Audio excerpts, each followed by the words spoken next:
And welcome back to Daily Wrap. Former Florida Governor Jeb Bush has always made education reform a top priority. In an op-ed in the New York Post, the 2016 hopeful attacked the New York City mayor, Bill de Blasio, and the Clintons for depriving lower-income children of proper education.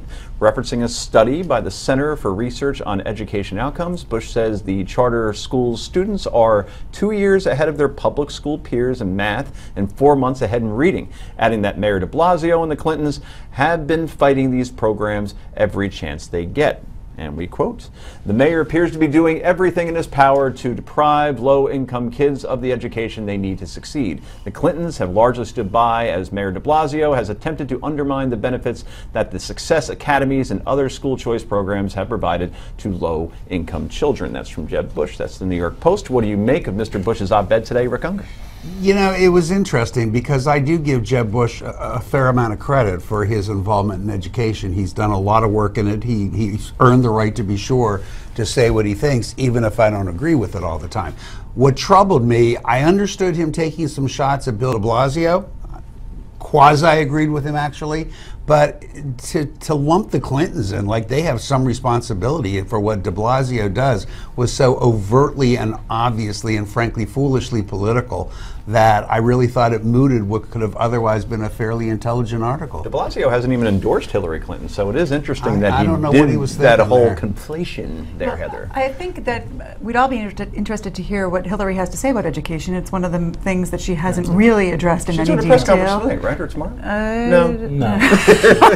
Oh, wait, guys, to be fair, the days of her not talking are over. She's had something every single day. She may not have reached your issue quite yet, but she's got time. And it's not even my issue necessarily, but I just think that this is a way maybe to draw her out. Because I do agree with you that I actually think that his...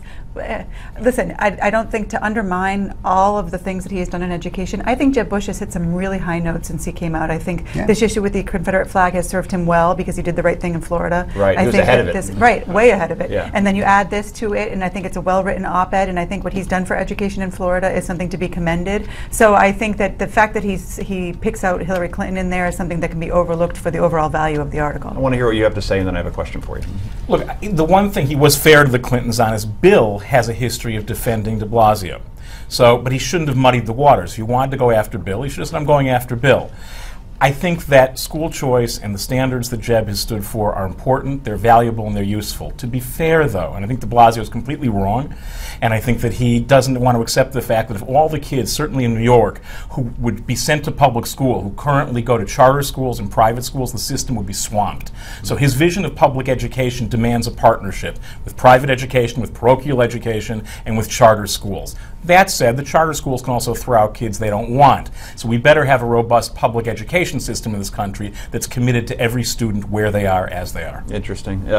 Where do you come down on Common Core? I mean, that's where I think Bush gets hurt. He gets hurt because the language on Common Core is there's so little trust in federal anything. But the fact of the matter is, it was a conservative issue originally, and we should stop fighting about whether or not Common Core makes sense. Of course common standards make sense, and get at the underlying mistrust of big standards for anything, which isn't going to help us. It's really the best example I know of cutting off your nose to spite your face. It's another echo chamber issue where people will just criticize it who don't even understand what it is, let alone knowing if they're forward or against it. I've seen some of the questions. I can't even answer some of them, so I can't even bother to do that. Anyway, while we're on the subject of education, a high school in San Francisco will begin offering LGBT classes this fall. The elective classes will cover issues such as terminology, history, literature, current events, media portrayals, and even the LGBT community in San Francisco itself. The teacher heading the program has been working closely with a mentee of the late human rights activist Harvey Milk. They did a movie about him, I believe, with Sean Penn.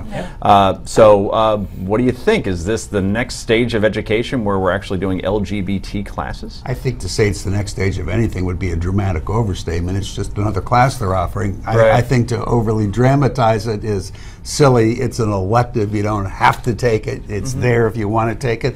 I think it's just fine. Let's not get carried away and make it something more than it is. I guess you're going to have a class like this. San Francisco probably is the first place you should start. start in that regard. Right. I mean, it's no surprise that it's there. I just think that our education system is doing such a poor job in educating our kids on reading, writing, social sciences, that to have this, it's better for college in my mind. Agreed. It may be that rooting things in people's experience helps them learn those basics better. My objection here is the woman who's running the program says that 28% of the school students identify as LBGTQ, which includes questioning and queer. That is so over the top. There's no science behind that, and what it means is that they've made sexuality an overtly political issue, and that's what I'm opposed to it. If it was really about educating for the sensitivity of the variety of kids, then I would say it's a great class. How do you know she's got nothing to back it up? I don't know that she No, does. no, I read she that may too. have, but there's no science that indicates that 28% of the population No, she ever said falls into that. She said in the high school. Which means something is probably off because they're choosing it. We've been told it's not a Maybe. choice,